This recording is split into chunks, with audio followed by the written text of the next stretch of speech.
नमस्कार, मी अजित चव्हाण. भारतीय जनता पक्षाचे महाराष्ट्रामधले ज्येष्ठ नेते, मुंबईमधले आमदार अतुल भातखळकरजी यांच्याशी आज आपण गप्पा करणार आहोत. सामान्य माणसाचा आमदार अशी मुंबईमध्ये, महाराष्ट्रामध्ये अतुल भातखळकर यांची ख्याती आहे. पूर्णवेळ प्रचारक, भारतीय जनता पक्षाचा कार्यकर्ता, महत्त्वाची पदं भूषवलेला पदाधिकारी आणि आता जनतेचा लोकप्रतिनिधी असा अतुलजींचा प्रवास आहे.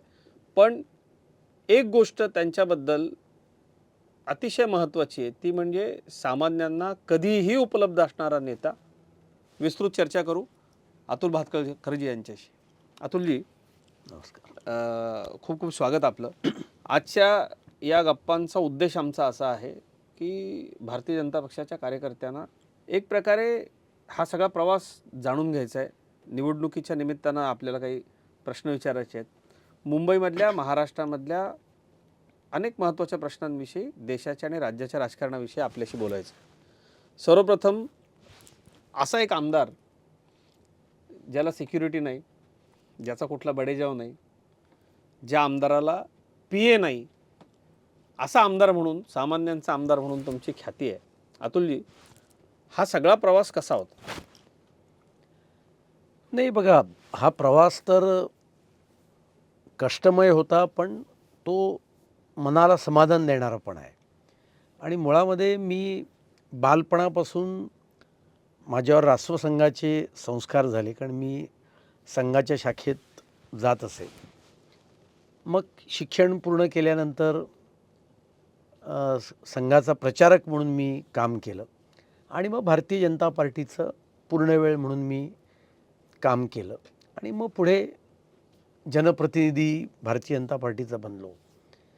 आणि संघात वाढल्यामुळे हे माझं भाग्य होतं की आयुष्यामध्ये एवढी मोठमोठी माणसं, कर्तृत्ववान माणसं, सर्वस्व देशाला समर्पित केलेली माणसं आणि कर्तृत्ववान असून पूर्णपणे समर्पण आणि पूर्णपणे चारित्र्यवान आणि कर्तृत्ववान अशी अनेक लोक मी संघामध्ये पाहिली आणि त्यांचा एक विलक्षण प्रभाव कायमच माझ्यावर त्या ठिकाणी राहिला.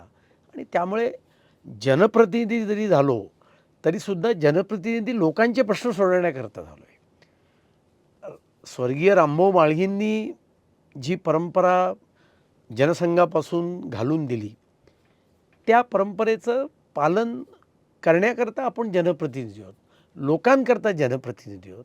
आणि त्यामुळे मला असं वाटतं की आमदार झालो म्हणजे काही आपण चिलखत आलं आपल्या अंगावर किंवा काही कवचकुंडलं आली आहेत असं नाही आहे. तर आमदार झालो हे जनतेची अधिक शक्तीने सेवा करण्याकरता झालो आहेत, या कल्पनेतून मी कायम काम करण्याचा प्रयत्न करतो. पण कुठली सिक्युरिटी नाही, बडेजाव नाही, PA नाही, तुम्ही प्रत्येक फोन स्वतः उचलता. म्हणजे एका आमदाराच्याकडे लोकांना जेव्हा जायचं असतं किंवा एखाद्या मंत्र्याकडे लोकांना जेव्हा जायचं असतं, असं सामान्य लोक म्हणतात, अनेक दिव्यातून पार पाडून नंतर त्यांची भेट होते. तुम्ही लोकांना सहज भेटता. नाही बघा, लोकांना रोज भेटणं हे तर आपलं काम आहे. आणि शेवटी आपले पंतप्रधान माननीय मोदीजी, त्यांचं सर्वात मोठं वैशिष्ट्य काय आहे, तर ते संघाचे प्रचारक होते आणि संघाच्या प्रचारकासारखंच ते जीवन जगत आहेत.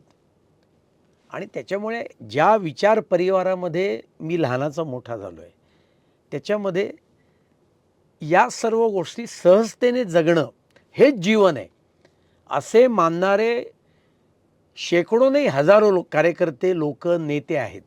आणि त्यामुळे मला असं वाटतं की त्या विचारांकरता आणि त्या व्यवहारा अनुरूप आपण नेहमी काम केलं पाहिजे. आणि मी म्हटल्याप्रमाणे खरं सांगायचं तर याचा आनंदच मिळतो की सर्वसामान्य मनुष्य, म्हणजे मी अगदी परवाचं उदाहरण सांगतो की गणपतीकरता मी हिंडत होतो मतदारसंघात. एका स्लम वस्तीमध्ये मी हिंडत होतो आणि त्या ठिकाणी गाडीत बसण्याच्या आधी एक गरीब मनुष्य माझ्याकडे आला आणि त्याच्या मुलाला एका असाध्य रोगाने गाजलेला आहे, त्यामुळे तो बोलला की मला मदत पाहिजे. मला यातच आनंद वाटला की मी आमदार असून जो एक अत्यंत सामान्य गरीब मनुष्य आहे तो बेधडक माझ्याकडे आला आणि माझी ही समस्या आहे, माझ्या मुलाला असाध्य असा रोग आहे आणि त्याच्याकरता तुम्ही मला मदत करा. तो नेक्स्ट डे कार्यालयामध्ये आला. मला वाटतं की आयुष्यात त्याच्यापेक्षा सुख काय पाहिजे की एखाद्या गरीबाला आपली भीती वाटण्याच्या ऐवजी आपला आधार वाटतोय. मला वाटतं याच्याकरताच आपण सामाजिक आणि राजकीय जीवनात होतो. हे दोन बाळबोध प्रश्न विचारण्यापाठीमागचं माझं कारण असं होतं की आता भारतीय जनता पक्षाचे कार्यकर्ते म्हणतात की भारतीय जनता पक्ष बदलला आहे किंवा भारतीय जनता पक्षामध्ये इन्कमिंग खूप जास्त झाल्यामुळे मूळचा भाजप हरवला आहे. तुम्ही मूळ भारतीय जनता पक्षाचे कार्यकर्ते आहात. राजकारणामध्ये अनेक गोष्टी कराव्या लागतात. भाजपच्या कार्यकर्त्यांकरता काय सांगा? नाही बघा, भारतीय जनता पार्टी बदलली आहे वरे हे काही खरं नाही. बाहेरचे लोक खूप आले. असं आहे, बाहेरचे लोक खूप आले म्हणजे बाहेरचे लोक भारतीय जनता पार्टीमध्ये हे आज नाही येत आहेत. भारतीय जनता पार्टीचं सर्वात मोठं वैशिष्ट्य काय आहे की भारतीय जनता पार्टीची वाढ ही बिझनेसच्या भाषेत सांगायचं तर ऑर्गॅनिक आणि इनऑर्गॅनिक या दोन्ही पद्धतीने झालेली आहे. भारतीय जनता पार्टीचे महाराष्ट्राचे 90 साली अध्यक्ष कोण झाले? नासर फरांदे झाले. 6 एप्रिल 1980ला रूढार्थाने भारतीय जनता पार्टी ही जन्माला आली. प्रथम महाराष्ट्राचे अध्यक्ष उत्तमराव पाटील होते, मग गोपीनाथजी झाले, मग 90ला नासर फरांदे झाले. नासर फरांदे कुठे संघातून आले होते?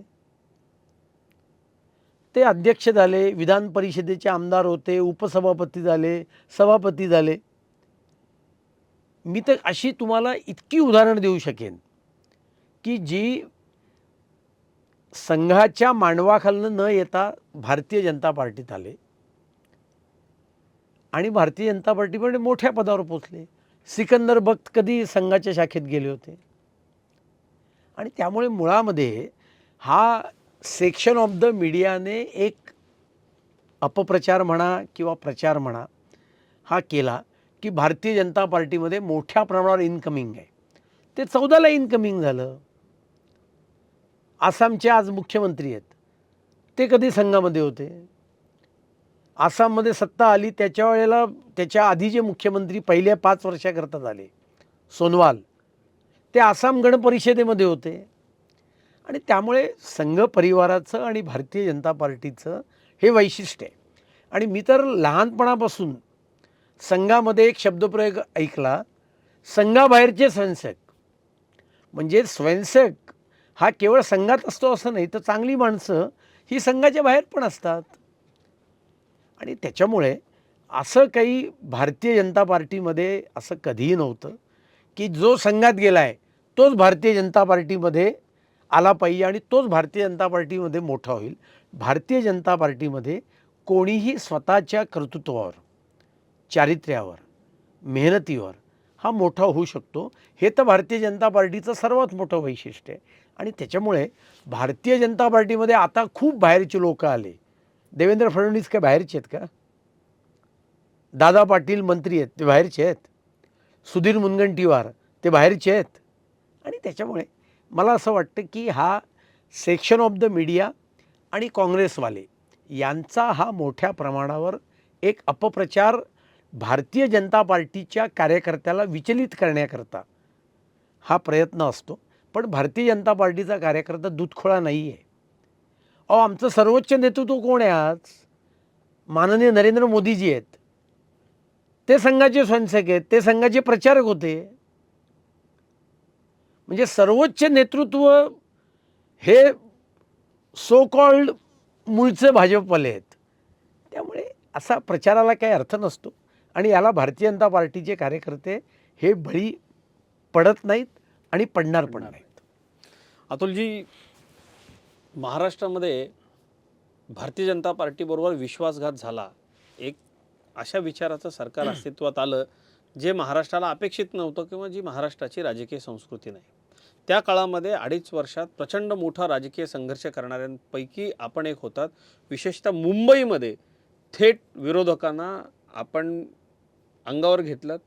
विरोधकांच्या अनेक गोष्टी आपण, भ्रष्टाचार असेल किंवा ज्या राजकीय हेतूनं विरोधकांनी मुख्यमंत्री असताना या महाराष्ट्रामध्ये विशेषतः मुंबईमध्ये आपण अनेक गोष्टींचा पर्दाफाश केला. लोक विसरलेत आणि आता उद्धव ठाकरे लोकांना हे सांगतायत की माझ्यावर अन्याय झाला. पण भारतीय जनता पार्टीचा विश्वासघात झाला हे त्यावेळेला घडलं होतं. 2.5 वर्षाच्या या संपूर्ण कालखंडाचं उद्धव ठाकरेंच्या काय विश्लेषण कराल? नाही, पहिलं तर मी तुमच्या एका वाक्यात थोडी दुरुस्ती करू इच्छितो. विश्वासघात भाजपचा झालाच, पण विश्वासघात खरा महाराष्ट्राच्या जनतेशी झाला. कारण महाराष्ट्राच्या जनतेसमोर हे जाऊन सांगितलं की मला मोदीजींच्या नावावर मतं द्या.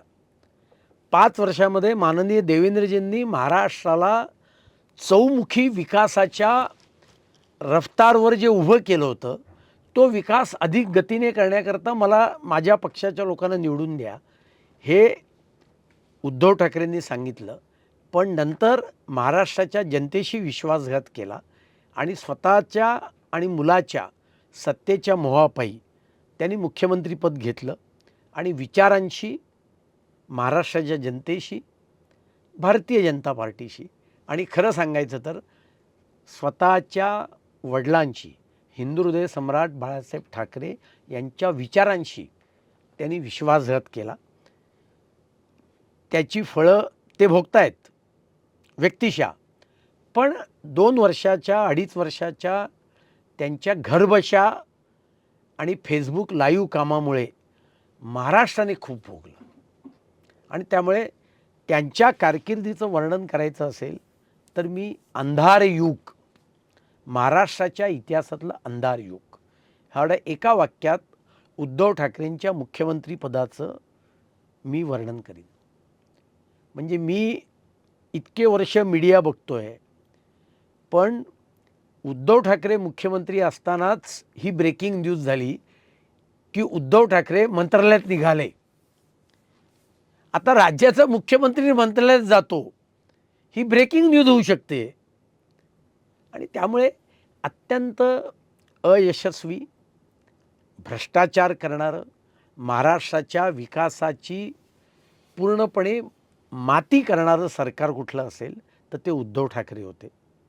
आणि त्यामुळे पूर्वी तर लोक म्हणायचे की आयत्या पिठावर रेघोट्या मारणं, पण मी सांगतो उद्धव ठाकरेंना आयत्या पिठावर रेघोट्या मारतासुद्धा आल्या नाहीत.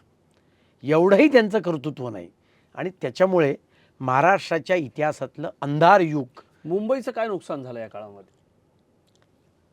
ज्या मेट्रोचं आपण काल उद्घाटन केलं, ती मेट्रो किमान 1.5-2 वर्ष आधी चालू झाली असती. महाराष्ट्राचं पर्यावरण, मुंबईचं पर्यावरण अधिक संवर्धित झालं असतं.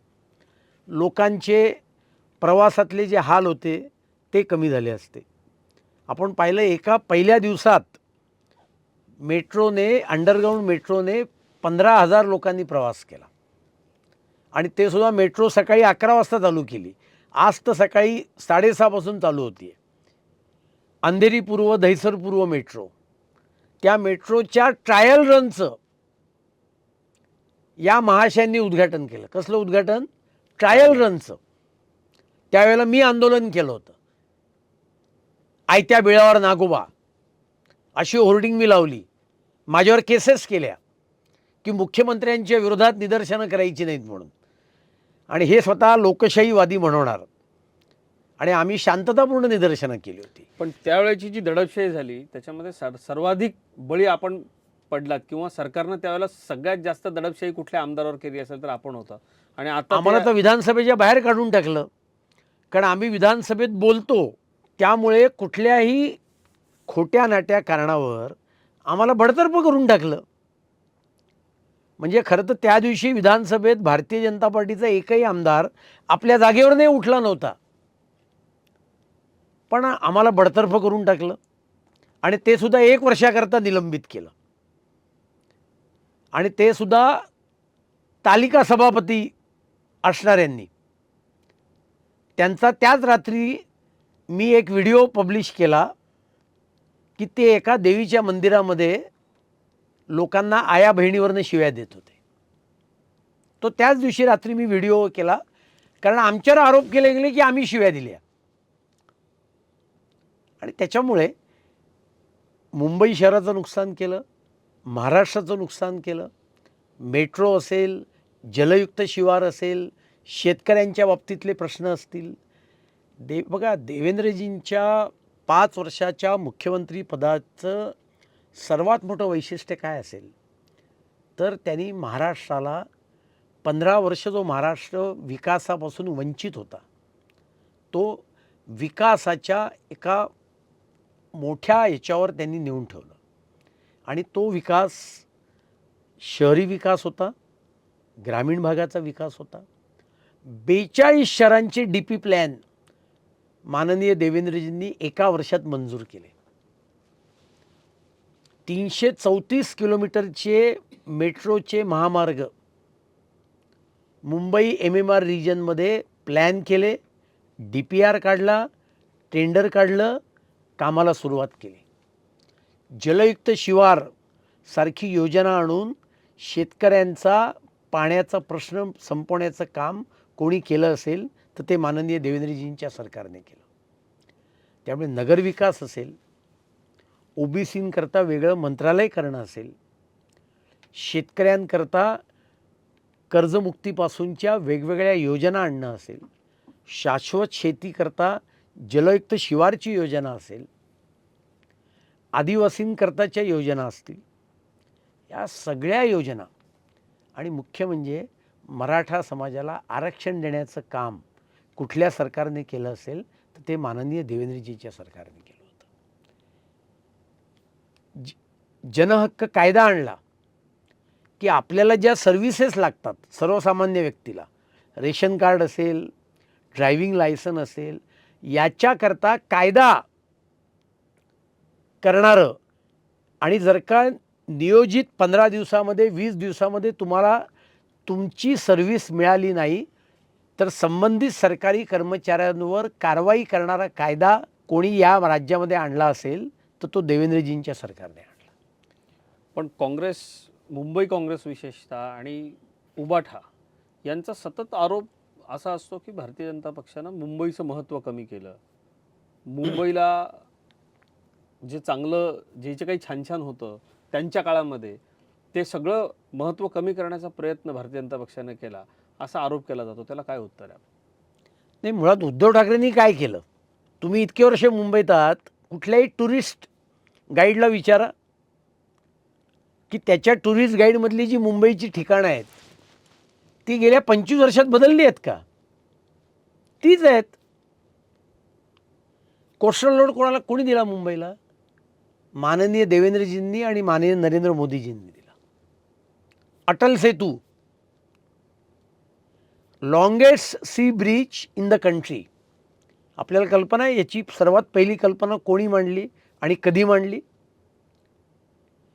अख्ख्या मुंबई शहराच्या वाहतुकीची मूळ समस्या काय आहे की सगळी मुंबई रोज सकाळी उठून दक्षिणेकडे येते आणि संध्याकाळी दक्षिणेकडे उत्तर मुंबईकडे येते. कारण आपलं बेट आहे, मुंबई हे एक बेट आहे. दक्षिण मुंबई ही पूल टाकून नवी मुंबईच्या दिशेने जोडली पाहिजे, ही सर्वात प्रथम कल्पना एक बोधे नावाचे फार मोठे आर्किटेक्ट महाराष्ट्रामध्ये होऊन गेले. त्यांनी ही कल्पना 1972 साली मांडली. 1972. ती प्रत्यक्षात कोणी आणली? माननीय मोदीजींनी आणि माननीय देवेंद्रजींनी. ज्या अंडरग्राऊंड मेट्रोचं उद्घाटन परवा मोदीजींनी केलं, या अंडरग्राऊंड मेट्रोची कल्पना कुलाबा टू सिब्स, त्यावेळेला कुलाबा टू सिब्स नव्हती, कुलाबा टू प्रभादेवी होती. ही कल्पना कधी आली असेल मुंबईत? ही पहिली कल्पना 1956 साली जॅपनीज गव्हर्नमेंट आणि बेस्ट यांच्या संयुक्त भागीदारीत ही राबवली जाणार होती. आणि त्याचा DPR जर का तुम्हाला पाहिजे असेल तर इथून 1 किलोमीटरवर जे बेस्ट भवन आहे तिथे बेस्टचं म्युझियम आहे. त्या म्युझियममध्ये 56 साली कुलाबा ते प्रभादेवी आणि ठाकूरदारचं स्टेशन दुमजली. कारण त्यावेळेला ठाकूरदार म्हणजे गिरगाव त्यावेळेला सुद्धा क्राऊडेड होता आणि म्हणून तिथे दुमजली. हा 56 सालचा प्लॅन होता. म्हणजे ट्राम बंद झाली, त्याला पर्याय काहीतरी हवा होता. 56 साली कल्पना केली होती. पण ती कल्पना प्रत्यक्षात आणण्याकरता माननीय मोदीजींना देशाचं पंतप्रधान व्हावं लागलं आणि माननीय देवेंद्रजींना राज्याचं मुख्यमंत्री व्हावं लागलं. पुण्यातली मेट्रो ओव्हरग्राऊंड करायची का अंडरग्राऊंड करायची? आणि त्याच्यामुळे भारतीय जनता पार्टीने किंवा माननीय मोदीजींनी, माननीय देवेंद्रजींनी मुंबई आणि महाराष्ट्राकरता एवढं केलेलं आहे की ते गेल्या 40 वर्षात या मुंबई शहराकरता झालेलं नाही आहे. मी तुम्हाला सांगतो. महाराष्ट्राचा विचार करता विरोधकांनी सांगितलं की आत्ताच्या सरकारनं, देवेंद्रजींनी, एकनाथ शिंदेंनी आणि अजित पवारांनी अशा अनेक योजना आणल्या ज्या महाराष्ट्राला आर्थिकदृष्ट्या धोकादायक ठरतील, किंवा असे अनेक प्रकल्प आहेत की ज्या प्रकल्पांच्या घोषणा आता निवडणुकीच्या तोंडावरती केल्या जात आहेत. आपल्याला या सगळ्याच्या बाबतीमध्ये विरोधकांना काय उत्तर द्यायचं? बघा, विरोधकांच्या पोटात दुखायला लागलं आहे. त्यांना याच्यामुळे अस्वस्थता आहे की लाडकी बहीण योजनेमुळे लोकांमध्ये अत्यंत आनंद आहे आणि त्यामुळे आर्थिक परिस्थिती राज्याची धड नाही अशा पद्धतीच्या ते कावकाव करायला लागलेले आहेत. त्यांना अर्थव्यवस्था समजत नाही, आदित्य ठाकरेंना बजेट समजत नाही, उद्धव ठाकरेंना कळत. उद्धव ठाकरेंनी स्वतःच मान्य केलं आहे की त्यांना बजेट समजत नाही. आणि त्याच्यामुळे मी तुम्हाला सांगतो, राज्य आर्थिकदृष्ट्या सुस्थितीत आहे. देशाची इकॉनॉमी वाढते. आज देशामध्ये महाराष्ट्र सातत्याने FDIच्या बाबतीत क्रमांक 1वर आहे.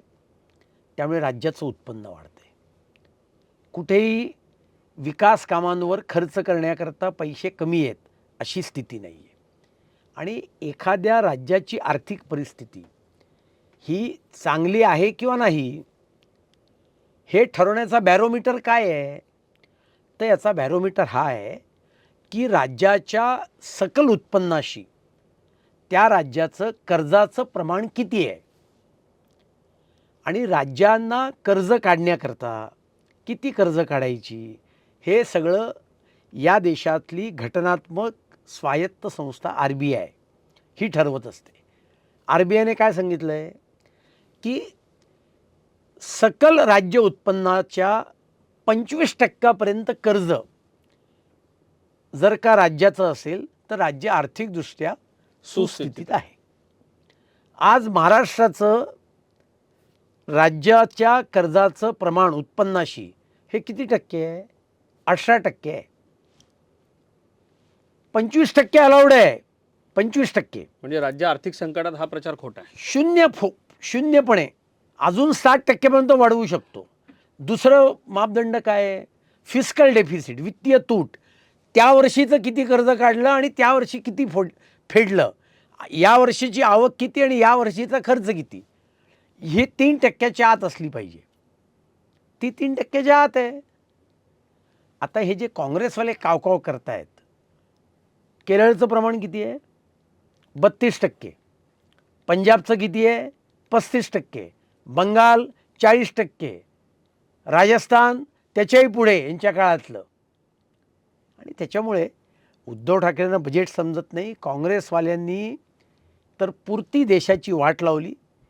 शेवटी कर्तृत्ववान लोक असतील तर मार्ग निघत असतात. क्या मी तुम्हाला सांगतो, त्या लोकांना आठवण करून द्या, हीच लोक जेव्हा मेट्रोला प्रारंभ केला,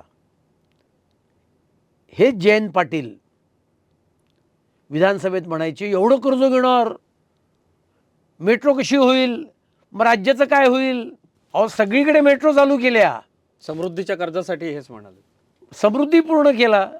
आणि त्यामुळे इन्फ्रास्ट्रक्चरच्या डेव्हलपमेंटमुळे राज्याचा विकास मोठ्या प्रमाणात होतो. पण तिथे कर्तृत्ववान लोक लागतात, त्या क्षमतेची लोक लागतात. त्या क्षमतेची लोक भारतीय जनता पार्टीची आहेत. विरोधकांचा राज्य कर्जबाजारी होईल हा आरोप पुराव्यानिशी किंवा आकडेवारीनिशी अतुलजींनी खोडून काढला. अतुलजी, आणखी एक भ्रम देश पातळीवरती पसरवला गेला. धर्मांतरित आदिवासी किंवा आदिवासींचं आरक्षणच जाणार आहे आणि संविधान बदलणार आहे भारतीय जनता पक्षाचं सरकार. हा लोकसभेच्या आधी ज्या ताकदीनं विरोधकांनी खोटा नरेटिव्ह पसरवला, त्याला काय उत्तर आहे? नाही, बघा, फेक नरेटिव्ह फार वेळ चालत नाही. 19 किंवा 24चं सोडून द्या, तुम्ही 2014चं जेव्हा माननीय मोदीजी प्रथम प्रधानमंत्री झाले तेव्हा ते संसदेत आले, सेंट्रल हॉलमध्येच्या कार्यक्रमाला, प्रथम नेता निवडीच्या कार्यक्रमाला. त्यावेळीचे व्हिज्युअल्स काढून बघा. त्यांनी संसदेच्या पायऱ्यांवर डोकं ठेवलेलं आहे. त्यांनी कायम असं म्हटलं आहे की घटना, भारतीय घटना हा आमचा प्राण आहे आणि भारतीय घटना मजबूत करण्याचं काम मोदीजींच्या काळात झालं. काँग्रेसने काय सांगावं घटनेविषयी? आणीबाणीत काय केलं यांनी हो? यांनी एक्झिक्युटिव्ह ऑर्डरने 5 वर्षाची लोकसभेची मुदत 6 वर्ष केली. घटना बदलण्याचा ड्राफ्ट तयार केला. संजय गांधीचा आदर्श कोण होता? फिलिपाईन्सचा त्यावेळेचा जो हुकुमशाह होता तो संजय गांधीचा आदर्श होता. प्रधानमंत्र्यांना चॅलेंज करता येणार नाही, त्यांच्यावर खटला दाखल करता येणार नाही, त्यांच्या निवडणूक याचिकेला चॅलेंज करता येणार नाही, अशा प्रकारचे घटनात्मक बदल केले. आणि त्याच्यामुळे सर्वाधिक आदिवासी खासदार कोणाचे आहेत? भाजपचे आहेत. आज महाराष्ट्रामध्ये सौरांसारखे आमचे आदिवासी खासदार निवडून आले. मुंबई आणि महाराष्ट्रामध्ये या रिजनमधले सर्वात पहिले ग्रॅज्युएट लॉ केलेले आदिवासी कार्यकर्ता व्यक्ती नंतर खासदार झालेले, आमदार झालेले कोण होते? तर ते वनगासाहेब होते. ते कोणाचे होते? ते भारतीय जनता पार्टीचे आणि राष्ट्रसंघाचे स्वयंसेवक होते. माधवराव काणेंनी कधी चालू केलं तळासरीचा आश्रम? 1970. त्या काळात तळासरीत जाऊन, आणि ते सुद्धा तळासरीमध्ये आश्रम उभं करण्याच्या आधी ते कल्याण नगरपालिकेचे नगराध्यक्ष होते. ते नगराध्यक्षपद सोडलं, राजकारण सोडलं आणि मला माझ्या देशाचा अविभाज्य घटक असलेल्या आदिवासी बांधवांची सेवा करायची आहे म्हणून माधवराव काणे त्यावेळेला तळासरीत जाऊन त्यांनी आश्रम चालू केला. आणि त्याच्यामुळे या देशातले शेवटच्या पंक्तीवर उभ्या असलेला सर्वसामान्य माणसाचा तारणारा खरा कोण असेल तर ती भारतीय जनता पार्टी आहे. आणि त्याच्यामुळे अपप्रचार फार वेळ चालणार नाही, मी तुम्हाला सांगतो. कारण शेवटी लोक त्यांना आलेल्या अनुभवावरनं लोकांना जज करतात. मराठा आरक्षण हा राज्याच्या निवडणुकीत अतिशय गाजणारा मुद्दा, धनगर बांधवांच्या आरक्षणाचा मुद्दा, या सगळ्या विषयावरती सातत्यानं कायम भारतीय जनता पक्षाच्या नेतृत्वाला देवेंद्र फडणवीस यांना टार्गेट केलं जातं. पण मराठा आरक्षणाच्या बाबतीत आपला अभ्यास आहे, आपण सभागृहामध्ये अनेकदा बोललेला आहे, माध्यमामध्ये अनेकदा बोललेला आहे. आरक्षण देण्याचं काम करणाऱ्याला विलन ठरवलं गेलं.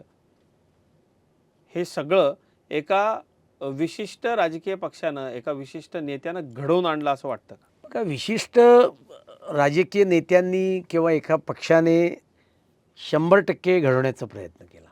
शेवटी आज ही जी काही महाविकास आघाडी स्वतःला म्हणवते त्यांचा पाया काय आहे हो? त्यांचा पाया एकच आहे, तो म्हणजे भाजप द्वेष, माननीय देवेंद्रजींचा द्वेष आणि माननीय मोदीजींचा द्वेष. आणि त्यामुळे मराठा आरक्षणाची चळवळ ही साधारणतः 1980-81 पासून चालू झाली. 2014ला लोकसभेतल्या पराभवानंतर काँग्रेस सरकारने वटहुकूम काढून आरक्षण देण्याचा प्रयत्न केला, जे हायकोर्टाने तात्काळ रद्द केलं. आणि मग खरं टिकाऊ आरक्षण कोणी दिलं? ते माननीय देवेंद्रजींनी दिलं, भाजपच्या सरकारने दिलं. आजही मराठा समाजाला 10% आरक्षण कोणी दिलं? ते शिंदे फडणवीस सरकारने दिलं. आणि ज्या आरक्षणाचा लाभ उठवत आज अनेक मराठा समाजातल्या तरुणांना नोकऱ्या मिळत आहेत. सारथी कोणी स्थापन केलं? देवेंद्र फडणवीसांच्या सरकारने स्थापन केलं. अनेक उद्योगपती कर्जाच्या माध्यमातून ज्याचं इंटरेस्ट सरकार भरतं आहे. बिनव्याजी कर्ज हे हजारो मराठा तरुणांना मिळालं अण्णासाहेब पाटील आर्थिक विकास महामंडळाच्या माध्यमातून. आणि त्याच्यामुळे भारतीय जनता पार्टी ही नेहमी सब समाज को लिए साथ में आगे है बढ़ते जाना या भूमिकेतनं आम्ही वावरत असतो. पण मी तुम्हाला एक सांगतो, 5 वर्ष राज्याचे मुख्यमंत्री देवेंद्रजी राहिले. आज 2 वर्षापासून ते उपमुख्यमंत्री आहेत.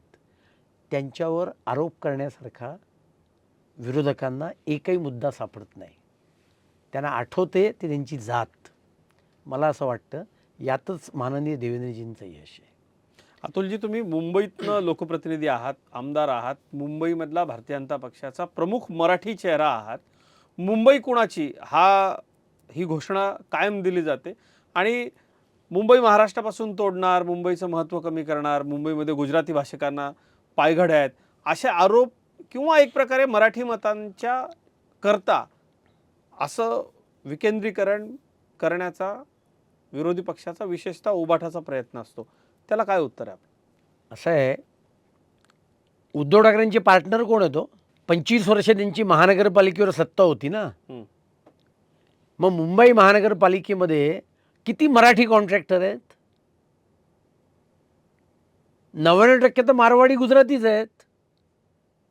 उद्धव ठाकरे दिसत नाही. मराठी पोरांना तुम्ही सांगणार वडापावच्या गाड्या चालवा आणि मुंबई महानगरपालिकेची हजारो कोटीची कॉन्ट्रॅक्ट ही तुम्ही गुजराती मारवाड्यांना देणार? आणि याच्या पलीकडे सांगतो, तुम्हाला मराठी मनुष्य इतका दुधखळा वाटतो काय? त्याला हे समजत नाहीये. तुमचं मातोश्री 2 कसं उभं राहिलो? याचं उत्तर द्या ना मराठी माणसाला. माझा मराठी मनुष्य तर बिचारा भाईंदर डोंबिवली तिकडे फेकला गेला.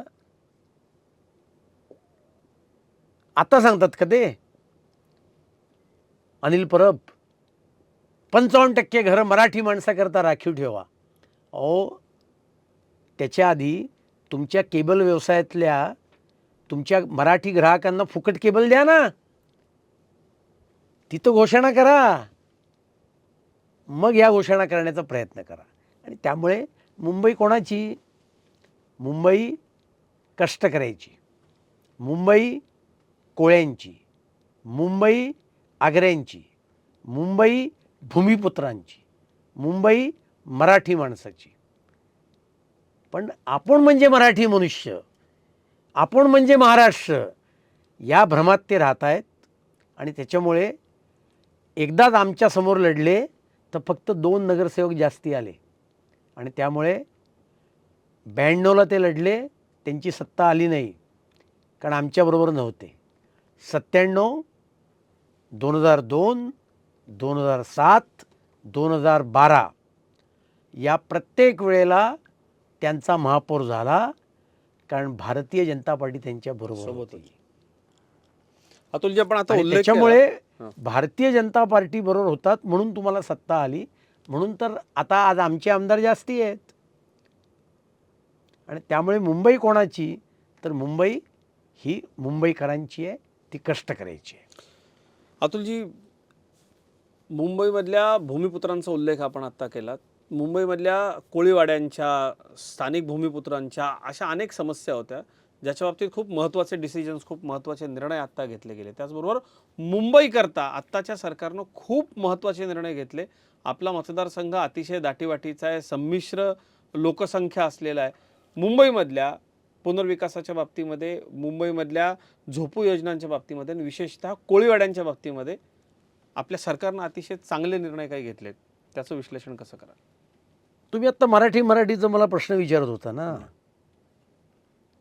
कोस्टल रोड बांधताना वरळीच्या आमच्या कोळी बांधवांची काय मागणी होती हो? त्या पिलरमधलं अंतर वाढवा ज्याच्यामुळे आमच्या बोटी जाऊ शकतील. त्याला नकार कोणी केला? आदित्य ठाकरेंनी दिला. हे आपलं सरकार आल्यानंतर, शिंदे फडणवीस सरकार आल्यानंतर तो निर्णय परत बदलला.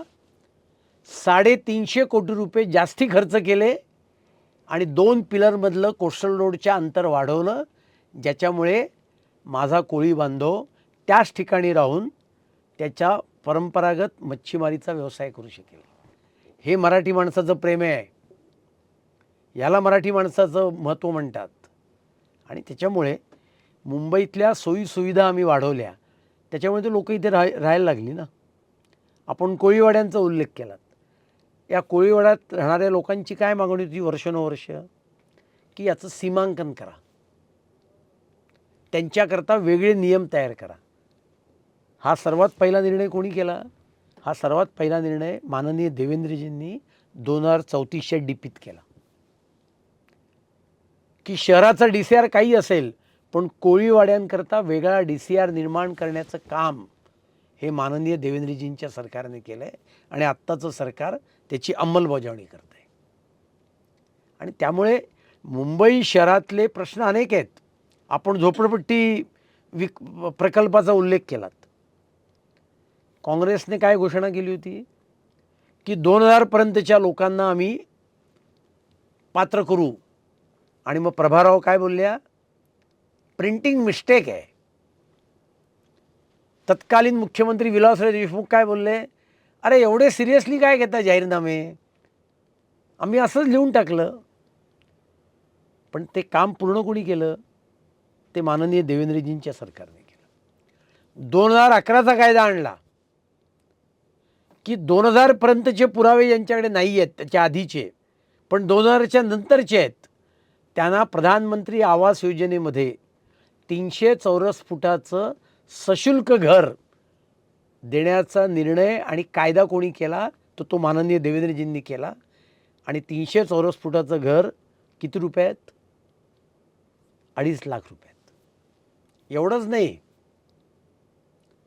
आम्ही ही घोषणा केली की जो सर्वसामान्य मुंबईकर आहे, जो 500 चौरस फुटाच्या घरात राहतो, त्याला असेसमेंट, प्रॉपर्टी टॅक्स शून्य करण्याचं काम कोणी केलं असेल तर ते आमच्या माननीय देवेंद्रजीच्या सरकारने केलं आहे. त्यामुळे जो बिल्डिंगमध्ये 1 बेडरूम हॉल किचनमध्ये राहणारा सर्वसामान्य मध्यमवर्गीय मुंबईकर आहे, त्याचाही टॅक्स माफ केला. कोळीवाड्यातल्या लोकांचंही सीमांकन केलं, त्यांच्याही घरांना अधिकृत केलं कोळीवाड्याला. त्याच वेळेला झोपडपट्टीमध्ये राहणाऱ्या लोकांना पुनर्रचित घर 300 चौरस फुटाचं, ते 269चा निर्णय 300 हा आपल्या सरकारने केला. आणि त्यामुळे सगळ्या मुंबईकरांची चिंता करण्याचं काम कोणी केलं असेल तर ते माननीय देवेंद्रजींच्या सरकारने आणि आत्ताच्या या सरकारने. आपण प्रिंटिंग मिस्टेकचा उल्लेख केला. आणखी एक प्रिंटिंग मिस्टेक काँग्रेसच्या काळामधली गाजली, ती म्हणजे मोफत वीज. पण शेतकऱ्याला खरोखर मोफत वीज देण्याचं काम देवेंद्र फडणवीस यांनी केलं. आता खरं तर मोफतपेक्षा लोकांना वेळेत वीज हवी होती, ती सुद्धा देण्याचं काम, सौर पंप देण्याचं काम आता राज्य शासनाच्या कडनं देवेंद्रजींनी तो डिसिजन घेतलेला आहे.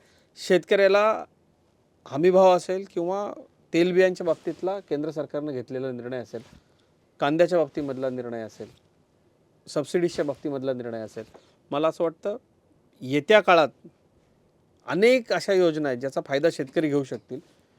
मोठी यादी खरं तर शेतकरी प्रिय योजनांची होईल. आपल्या सरकारनं ते निर्णय घेतले, त्याचं विश्लेषण कसं कराल? नाही बघा, हे खऱ्या अर्थाने शेतकऱ्यांचं सरकार आहे. शेतकऱ्याला काय लागतो? शेतकऱ्याला 3 गोष्टी लागतात. एक पहिलं म्हणजे त्याला पाणी पाहिजे. मग ते वरनं पडणारं पाहिजे किंवा सिंचनातून मिळालेलं, त्याला गॅरेंटेड पाणी पाहिजे. त्या पाण्याच्या योजना कोणी आणल्या? या भाजप सरकारने आणल्या. सुप्रमा वाढवल्या, बळीराजा कृषी योजना केंद्र सरकारने आणली, प्रधानमंत्री कृषी संजीवनी योजना आणली. या सगळ्यातून शाश्वत शेतीकडे शेतकऱ्याला घेऊन जाण्याचं काम केलं. दुसरं काय असतं, जर का अस्मानी संकट आलं तर त्याला नुकसान भरपाई मिळाली पाहिजे. शेतकरी पीक विमा योजना कोणी आणली? मोदी सरकारने आणली. 1 रुपयात विमा. आणि ते तर देवेंद्रजींनी 1 रुपयात पीक विमा करून टाकला, म्हणजे 1 रुपयाचं प्रीमियम. आणि त्याच्यामुळे दुर्दैवाने जर का काही अस्मानी संकट आलंच, अतिवृष्टी, दुष्काळ, तर पीक विमा आहेच. हे दुसरं आवश्यकता असते. आणि तिसरं काय असतं, त्याला हमीभाव मिळाला पाहिजे. स्वामीनाथन आयोग हा नेमला कोणी?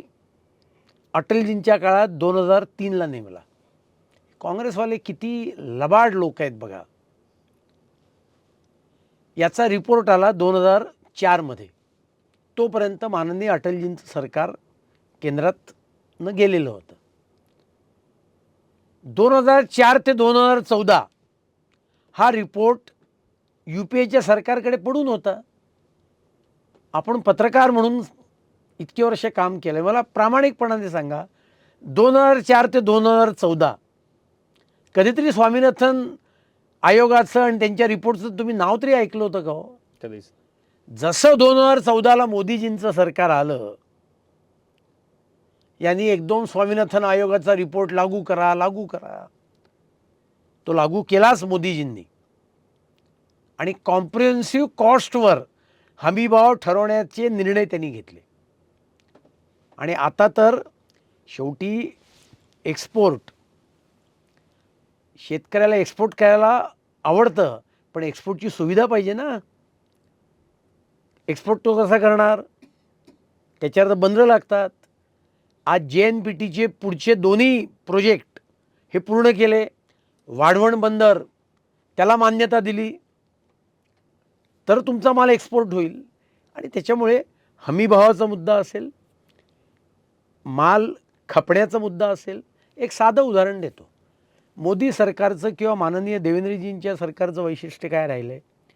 त्यांनी रस्ते मोठ्या प्रमाणावर बांधले. और रस्ते उत्तम असतील तर तुमचा माल पुणे मुंबईच्या मार्केटला जाईल, दिल्लीच्या मार्केटला जाईल. रस्तेच नसते तर एक रस्ता झाला की ट्रॅक्टर, ॲक्टर, डॉक्टर सगळे तुमच्या गावात येतात. खरं. आणि त्याच्यामुळे हे इन्फ्रास्ट्रक्चर वाढवण्याचं काम हे शेतकऱ्याच्या हिताचं आहे. आज बांगलादेशला माल पोचतो, कसं पोचेल? बांगलादेशशी उत्तम संबंध आहेत म्हणून तो एक्सपोर्ट होतो आहे. आणि त्याच्यामुळे हवाई मार्ग असतील. आज तुमच्या नाशिकवरनं किती विमानं चालू झाली? हैदराबाद, दिल्ली, परदेशातही विमान उडतात. एक्झॅक्टली परदेशात चालू झाली. इन्फ्रास्ट्रक्चर वाढलं तर या सगळ्या गोष्टी इकॉनॉमीला बूस्टिंग करणाऱ्या असतात आणि त्यातून शेतकऱ्याचं भलं होतं. अतुलजी, वाढवणसाठी आलेल्या 76,000 कोटींनी पालघर ते रायगड सबंध किनारपट्टीचा चेहरामोहरा बदलेल असं वाटतं आपल्याला? पूर्ण महाराष्ट्राचा बदलेल. याचं कारण असं आहे, वाढवणचं जे बंदर आहे ते नॅचरल बंदर आहे. त्याची रिफ्ट जी आहे ती 20 मीटर आहे. JNPTची रिफ्टसुद्धा तेवढी नाही आहे. JNPT मोठं बंदर आहे, पण जगामध्ये जे सर्वात मोठी जहाजं असतात ती जहाजं आजही JNPT देऊ शकत नाहीत, कारण JNPTला तेवढी खोली नाही आहे. जगातलं मोठ्यातलं मोठं जहाज वाढवणला येऊ शकतो. हे वाढवणला येऊ शकतं. आणि त्यामुळे केवळ पालघर, रायगड, मुंबई नाही, उभ्या महाराष्ट्राचा चेहरामोहरा या वाढवण बंदरामुळे हा बदलणार आहे. आणि महाराष्ट्र 50 वर्षाने या वाढवण बंदरामुळे काही वर्षात पुढे जाणार आहे. इतकी महाराष्ट्राची आर्थिक प्रगती होणार आहे. मी तुम्हाला अजून एक उदाहरण देतो. बुलेट ट्रेनवरने यांनी किती बोंबाबोंब केली हो. गुजरातसाठी बुलेट ट्रेन बांधली असा आरोप केला. आता तुम्हाला सांगू, जे आपले दर्शक असतील त्यांना मी आवाहन करतो की माझ्यावर विश्वास ठेवू नकात, तुमच्यावरही ठेवू नकात. गूगल करा आणि मुंबई टू अहमदाबाद या बुलेट ट्रेनचा पहिला MOU हा कधी साईन झाला हे तुम्ही गूगल करून बघा. तो पहिला MOU साईन झाला आहे 2013मध्ये आणि त्याच्यावर स्वाक्षरी भारताचे पंतप्रधान म्हणून मनमोहन सिंगांची. किती विषारी प्रचार करता, काय एवढी देशाची वाट लावता. 1,10,000 कोटीची ती बुलेट ट्रेन आहे. अहो 1,10,000 कोटीची टेंडर निघाली, ती कोणाला मिळाली? ती या देशातल्या लोकांना मिळाली ना. या देशातल्या कंपन्यांचं सिमेंट खपलं, मग ती सिमेंट कंपनी चालली, तर मग इंजिनियरला काम मिळालं, त्या कामगाराला काम मिळालं, बुलेट ट्रेनमुळे आर्किटेक्टला काम मिळालं, थोडक्यात इथलीच अर्थव्यवस्था बळकट इथलीच होणार. अर्थव्यवस्था बळकट होते. अतुलजी, वाढवण बंदराला विरोध, बुलेट ट्रेनला विरोध, नाणारला विरोध, नाणारला विरोध, हे स्थगिती सम्राट आहेत. अटल सेतूला तडे गेले. म्हणजे एकूण सरकारला विरोध करता करता आपण देशाला आणि देशाच्या प्रगतीला विरोध करतोय, याचा विसर विरोधकांना पडला असं वाटतं. नाही नाही, हे बघा, त्यांच्या मोदी द्वेषाने आणि देवेंद्रजींच्या द्वेषाने सगळ्या हद्दी पार केलेल्या आहेत. दुर्दैव एवढंच आहे की मोदीजी तेरी कब्र करेंगे वगैरे अशा घोषणा देणारे लोकशाहीविषयी आणि संविधानाविषयी कळवळ्याने बोलण्याचं नाटक करतायत. एवढंच आहे. आणि यांच्याकडे विकासावर बोलण्यासारखं काय हो? 2.5 वर्षामध्ये उद्धव ठाकरेंच्या सरकारने महाराष्ट्राकरता काय केलं? थेट सवाल. मला बोला ना, तुम्ही चर्चा करा.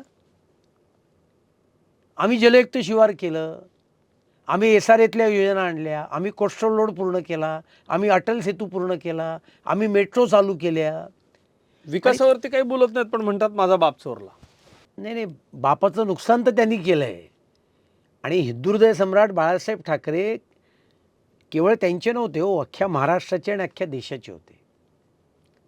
माझ्यासारखे असंख्य कार्यकर्ते जे कधीही शिवसेनेत गेलेले नाही आहेत, जाण्याचा मुद्दा उपस्थित होत नाही, पण आमच्या अंतःकरणामध्ये हिंदुहृदय सम्राटांना या देशातल्या लाखो लोकांच्या अंतःकरणामध्ये फार मोठं आदराचं स्थान आहे. ते कशामुळे? ते त्यांनी हिंदुत्वाचा विचार पुढे मांडला म्हणून. त्या विचारांचीच तुम्ही गद्दारी केली तो. ज्या राहुल गांधीने हे सांगितलं अमेरिकन गव्हर्नमेंटला की हिंदू दहशतवाद असा शब्दप्रयोग आहे, त्याच्या मांडीला मांडी लावून तुम्ही बसता आणि तुम्ही मग म्हणणार की आम्ही हिंदुत्ववादी आहेत म्हणून. अतुलजी, एक गोष्ट खूप महत्त्वाची या लोकसभा निवडणुकीत लक्षात आली आणि देवेंद्र फडणवीसांनी त्याचा उल्लेख केला, ती म्हणजे वोट जिहाद महाराष्ट्रामध्ये राबवण्यात आला का? विशेषतः मुंबईमध्ये लोकसभेच्या अनेक मतदारसंघांमध्ये तो इम्पॅक्ट, तो फॅक्टर दिसून आला. इतकी वर्ष आपण मुंबई महाराष्ट्रामध्ये काम करताय, विशेषतः मुंबईबद्दल जर बोलायचं झालं तर खरंच असा वोट जिहाद झाला, आणि झाला असेल तर त्याच्या फायद्यासाठी हिंदुहृदय सम्राट शिवसेना प्रमुख बाळासाहेब ठाकरेंचे चिरंजीव त्याचे लाभार्थी झालेत म्हणून ते गप्प आहेत? 100%. आणि केवळ मुंबईत नाही, धुळे लोकसभेचं काय उदाहरण आहे, इकडे ईशान्य मुंबईचं काय उदाहरण आहे. एकेका विधानसभेतल्या पिछाडीमुळे भाजपचे उमेदवार पडलेले आहेत. आणि याला वोट जिहाद म्हटलं तर इतकं पोटात दुखण्याचं कारण काय? शेवटी लोकशाहीमध्ये, डेमोक्रेसीमध्ये मतदान करताना उमेदवार, त्याचं चारित्र्य, त्याचं कर्तृत्व, पक्ष, त्यांनी केलेली कामं, विकास कामं, याच्या आधारावर मतदान केलं जातं ना. त्याला डेमोक्रेसी म्हणतात ना. पण इथे तर तुम्ही धर्माच्या आधारावर मतदान केलं की इनको हटाना है हमको. मोदींना हटवण्यासाठी. बरं, मोदींनी काय असं चुकीचं केलं होतं? असं आहे, मोदींच्या योजना सगळ्यांकरता आहेत. 4 कोटी घरं बांधली. असं केलं का की विशिष्ट धर्माच्या लोकांना घरं नाहीत? असं केलं आहे का? हर घर में नल से जल. असं आहे का की गावातल्या अल्पसंख्य लोकांना हर घर में नल से जल नाही? की एखाद्या गावात अल्पसंख्याकांची वस्ती आहे तर ते गाव घेतलं नाही? एवढे रोड बांधले. असं केलं का की ते गाव आलं तर तिथे खड्डेच निर्माण करायचे? खरा सेक्युलरिझम हा आहे जो आम्ही पाळतोय तो. आणि त्याच्यामुळे वोट जिहाद झाला, ही वस्तुस्थिती आहे. आणि मग क्रियेला प्रतिक्रिया आली तर मग रडू नकात. आता आजचे ताजे निकाल आहेत. हरियाणामध्ये भारतीय जनता पक्षानं पुन्हा एकदा हॅट्रिक केलेली आहे. महाराष्ट्रामध्ये असा विश्वास वाटतो? 100%. हरियाणातल्या लोकांना हे लक्षात आलं, बटेंगे तो कटेंगे, और हम बटेंगे भी नहीं, हम कटने देंगे भी नहीं, कटेंगे भी नहीं. आणि त्यामुळे महाराष्ट्रामध्ये हरियाणाचीच पुनरावृत्ती होणार, हे मी आज तुम्हाला 100%, 110% सांगतो. अगदी थेट भूमिका आपण घेतली आहे. पण महाराष्ट्रामध्ये जाती जातीमध्ये हिंदू विभागला जावा अशा पद्धतीचं एकूण व्यूहरचना जी आखलेली आहे त्याला भारतीय जनता पक्ष कसं तोंड देणार? नाही बघा, भारतीय जनता पार्टीवर आमच्या जन्मापासून अनेक खोटे नेटे आरोप झाले आणि मी नेहमी असं म्हणतो की काँग्रेसवाले सत्तेचं अमृत पिऊन मेले, आम्ही विरोधाचं जहर पिऊनसुद्धा भगवान शंकरासारखे आम्ही आमचा विचार वाढवलेला आहे आणि त्यामुळे आम्हाला ह्या गोष्टी नवीन नाही येतो. माननीय अडवाणीजी आम्हाला पूर्ण वेळांच्या कार्यकर्त्यांच्या बैठकीत एक फार चांगलं वाक्य सांगायचे. एका पराभवानंतर ते असं बोलले होते, ते इंग्लिशमधली म्हण त्यांनी सांगितली, tough time do not last, tough man do. कठीण काळ कायम राहत नाही, जी स्ट्रॉंग माणसं असतात ना ती कायम राहतात आणि त्यामुळे आम्ही स्ट्रॉंग आहोत. आम्ही विचाराने स्ट्रॉंग आहोत, आम्ही नीतिमत्तेने स्ट्रॉंग आहोत, आम्ही आमच्या कर्तृत्वाने स्ट्रॉंग आहोत आणि त्याच्यामुळे भारतीय जनता पार्टीला असे खोटेनाटे आरोप हे नवीन नाही आहेत. एखाद्या निवडणुकीत खोटेनाटे आरोप त्यांना मदत करून जातील, पण जनता मूर्ख अजिबात नाही आहे. जनता हुशार आहे, जनतेला हे कळलेलं आहे आणि महाराष्ट्राला विकासाकडे कोण घेऊन जातं आहे हे जनतेला माहिती आहे. शेवटी मराठा समाजाला आरक्षण कोणी दिलं? भारतीय जनता पार्टीने दिलं. सर्व समाजाला मदत करण्याचं काम कोण करते? भारतीय जनता पार्टी करते आहे आणि त्याच्यामुळे मंडल आयोग वगैरे, अहो मला एक सांगा, मंडल आयोग आला कधी? 90ला. स्वर्गीय गोपीनाथजी महाराष्ट्र भाजपचे अध्यक्ष कधी झाले? 85ला. ते सुद्धा वयाच्या 35व्या वर्षी. सो कॉल्ड पुरोगामी तर मंडल आयोग 90 नंतर बोलायला लागले. गोपीनाथ मुंडे महाराष्ट्र भाजपचे अध्यक्ष 85 साली झाले आणि त्याच्यामुळे लोकांना खोटा प्रचार काय तो कळत असतो आणि त्यामुळे मला पूर्ण विश्वास आहे की कोई बटेगा नाही. महाराष्ट्र विकासाच्या बाजूने मतदान करणार आहे आणि पुन्हा एकदा आमचं सरकार प्रचंड बहुमताने हे निवडून येणार आहे. अतुलजी धन्यवाद. आपण अतिशय सविस्तर आमच्याशी बोललात त्याबद्दल धन्यवाद. हे होते भारतीय जनता पक्षाचे नेते अतुल भातखळकर आणि भारतीय जनता पक्षाच्या विजयाचा विश्वास त्यांनी व्यक्त केला.